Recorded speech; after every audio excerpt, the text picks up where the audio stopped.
இந்த நாட்கள்ல நீங்க யார் மீது அன்பு வைத்திருக்கிறீங்க? அந்த அன்பு உண்மையானதா? அத நீங்களே டெஸ்ட் பண்ணிக்கோங்க. டெஸ்ட் பண்ணாலுமே அந்த அன்பு வந்து ஆ உண்மையா இருக்காதுன்னு தாங்க நான் சொல்லுவேன். அன்பு ஓகே. அன்பு இருக்கலாம். ஓவர் அன்பு ரொம்ப அது வந்து அது அன்பு கிடையாது. எல்லா சூழ்நிலையிலுமே இவங்க ஒரே மாரி இருப்பாங்களான்னா, கண்டிப்பா இருக்க மாட்டாங்க. யார் எப்படி இருப்பாங்க சொல்லுங்க பார்க்கலாம். தெரிஞ்சா கமெண்ட் பண்ணுங்க.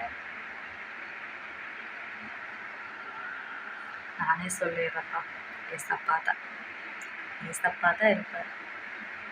அது அன்பை நான் ருசிச்சுட்டேங்க. இனி சொல்லாம விட மாட்டேன். ஏன்னா நான் அதை உணர்ந்துட்டேன். ருசிச்சு பார்த்தாச்சு. கண்டிப்பா அதை உங்களுக்கு சொல்லணும். சொல்லணும். சொல்லாட்டி ஏசப்பா என்ன கேட்பார்ல? கண்டிப்பா கேட்பார். என்னடா இந்த பிள்ளை பைத்தியம் ஆயிடுச்சுன்னு கூட நீங்க சொல்லலாம். ஆனா பைத்தியம் நான் ஆகல. கர்த்தர் என்னை இப்பதான் தெரியவே வச்சிருக்காரு.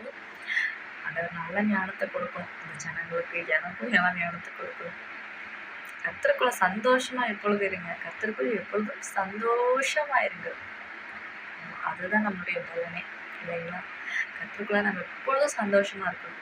எல்லாரும் சுவிசேஷம் சொல்ல ஆரம்பிச்சுட்டாங்க. நானும் எனக்கு தெரிஞ்ச மாதிரி சுவிசேஷம் சொல்றேன். கண்டிப்பா இயேசுவை ஏற்றுக்கோங்க. இது அன்பு தாங்க. மாறாக இது வந்து எப்படி சொல்றது? அன்பு தான்.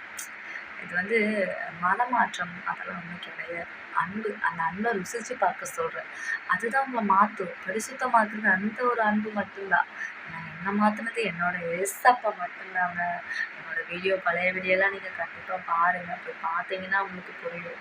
நான் வந்து வியூஸ்க்கு வேண்டி ஃபஸ்ட்டு கூட வியூஸுக்கு வேண்டி சப்ஸ்கிரைபருக்கு வேண்டி நம்ம கொஞ்சம் மேலே வரணும் அப்படிங்கிறதுக்கு வேண்டியதான் வீடியோ போட்டேன். ஆனால் அப்படியெல்லாம் போட்டேன்னா எனக்கு இப்போ வீடியோவும் வேண்டாம். என்ன சாரி சப்ஸ்கிரைபரும் வேணாம், லைக்கும் வேண்டாம், ஒன்றும் வேண்டாம். அந்த கர்த்தருடைய வார்த்தையை நீங்கள் கேட்டிங்கன்னா போதும். கர்த்தரோட வார்த்தையை கேட்டு கர்த்தருக்காக நீங்கள் வாழ்ந்தீங்கன்னா போதும். கர்த்தருக்கு பயந்து வாழணும் கர்த்தருக்குள்ள. அப்போ அவர் உங்களை வந்து கொண்டு வருவார். எப்படிங்க உங்களை ஆசீர்வதிப்பார், கொண்டு வருவார், மேலே கொண்டு வருவார். உங்களோட இருதயத்தின் காயங்களை எல்லாம் அவர் ஆற்றுவார்.